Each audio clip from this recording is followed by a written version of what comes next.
Do you know what the last 4 years gave us other than higher housing pricing, ChatGPT, and brain rot? You guessed it, Isekai animes. The sheer amount of isekais increased by 300% from 2020 to 2021 and was at an all-time high, being 15 to 20% of all the anime released each year. If I want to summarize isekai in the last couple of years, it would be something like this.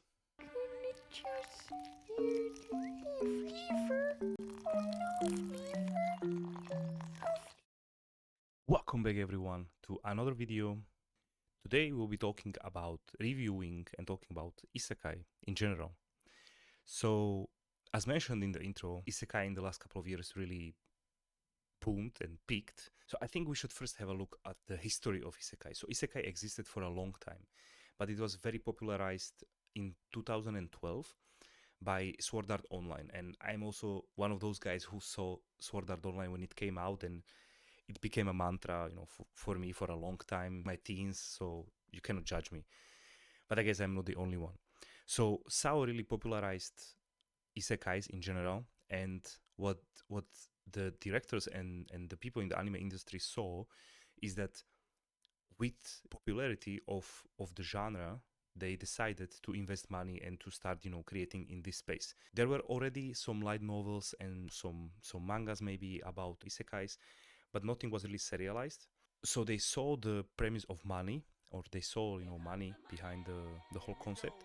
So they decided to start making those isekais. And what really happened is that they took every single isekai, they start animating it, and what happened is we now have a lot of isekais, and we have a lot of pretty bad isekais. And what happened is that now we have a lot of isekais, and many of them are not that good. So every time you increase the quantity, then the quality start going down a little bit.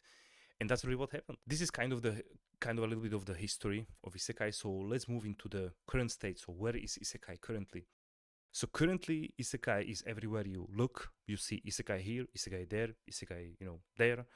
And it's really becoming kind of annoying, I would say, because currently when you want to really find a good isekai, you really need to search. You need to really filter out the things that are rated well as an isekai.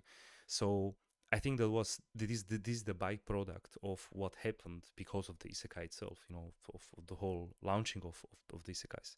So I'm not gonna talk about what are the worst isekais, because I think every isekai has some story that maybe might be interesting for a different person. So that's, I think, one of the positives, is that there is a lot of stories, a lot of isekais, and people can really choose. Like I have some that, for example, I don't find really interesting, like vending machine, or reincarnated with a mobile phone, or so. I think I don't find those really intriguing as a story, but I might be wrong, and there might be people who like it, so that's completely okay. But what I found is, and I found really nice isekais. For example, what I think are the top 5 isekais for me personally is, for example, Mushoku Tensei, Reincarnated as a Slime. We have also No Game No Life. We also have Konosuba, or we have Eminence in Shadow. And so there are really top tier, really top notch isekais, which are really, really good. But they do something different than the regular isekais. And that's mainly the part of not being just an isekai, but being something more. And what I see often is the new isekais are really copy paste, and like the fantasy worlds are copy paste, the characters, the setting.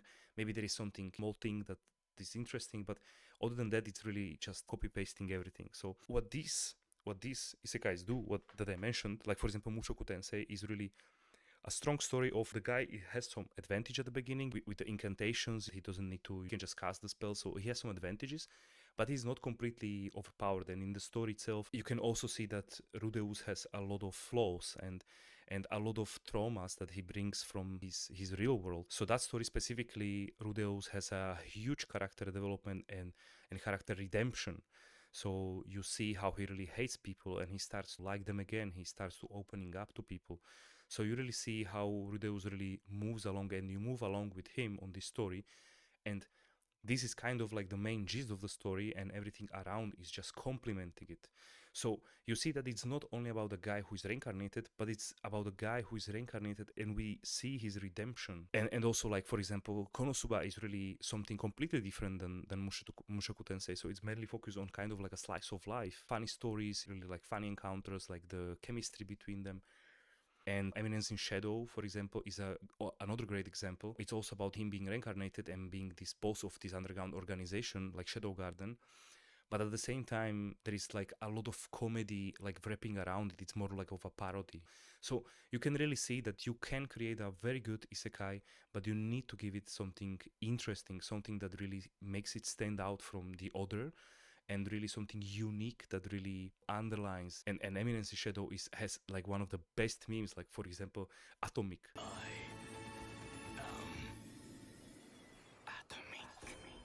That was crazy when I saw it. I started laughing like crazy, and I'm definitely sure I'm not the only one. So you can really see that you can create good isekais. Also, let's think about, for example, the difference between isekais in Japan and like in Korean isekais, or for example Chinese ones even, because like now we can see the rise of the serialization of some of the manhwas, dongwas, like for example Solo Leveling, right? So Solo Leveling, for example, kind of like an isekai, right? Because he got killed and he got reincarnated. Maybe we can treat it as one. And you can really see how there, for example, the concept of the main hero, his growth. And I saw a lot of manhwas that do this. The main characters usually, they have some traumatic, thing that happens. There is like a huge growth of the main character. The story revolves around this character development and like this leveling up of the character, and it's in a lot of manhwas. And with the Chinese one, I think it's more, the story is more detailed and the story is more captivating. They have like absolutely like huge, like interesting like stories. Like for example, I would say even like Lord of Mysteries can be categorized as one of the isekais, I would say. So that is also like an absolutely like huge story. You can see also the differences between these three. So one very important honorable mention we need to talk about as well is Trakkun.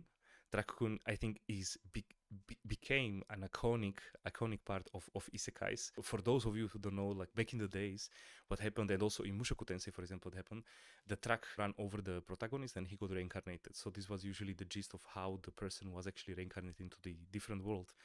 So with time, of course, this changed, and Trakkun doesn't get anymore like the lead role of the killer. But I still think it's something that we need to mention because it's become like a phenomenon, like a really huge meme among the anime community. So Trakkun is the goat, and sometimes I'm really funny when I see these videos or memes like where he's mentioned. I think it's super funny. And so, what is the future of isekai? I think the future of isekai is becoming quite quieter. As you can see also from the numbers, like the number of isekais is decreasing slowly. So they actually, the directors and the anime industry is seeing that there is not such a huge popularity. But I think this is kind of like a byproduct of releasing too much of them. So people now are more let's say searching for some, let's say, quality inside of those isekais, and they are not just binge watching them, each one of them. So I think this is kind of the byproduct, and so they are not investing as much money, I think, into it as before. But I still think isekais will be here for a long time. It's become like a huge genre, so I think it's still gonna be here. But I think they will finally start to work more on the quality of isekais. Like for example, next year we can already like expect like great isekais. There is Re:Zero coming, season 4, I believe. We have Mushoku Tensei season 3 coming, so I'm super excited that it's coming out. So there are isekais I really like, but me personally, I'm kind of like a victim, I would say, of the whole genre, because it started so great, it delivered so many interesting, isekais, but then it started to be just, I think it just got like destroyed by the whole industry. I think really with the sheer amount of how many of them are coming out. Let me know, what do you think about the current isekai state, and what are your kind of views into the future? I think the number of isekais will go down, the quality will go up, and I think this is good for us as viewers, and good for the industry to keep it really healthy, because I think from this part specifically of the isekais was not really healthy. So I think it's good, but currently I believe, seeing the numbers and seeing this coming out, I think isekais is kind of dead, and there are only a couple of gems you can really find when something's coming out. So let me know, what do you think about isekais. I really want to see your perspective and your point of view. So let me know in the comments if you take the time, and see you in the next one.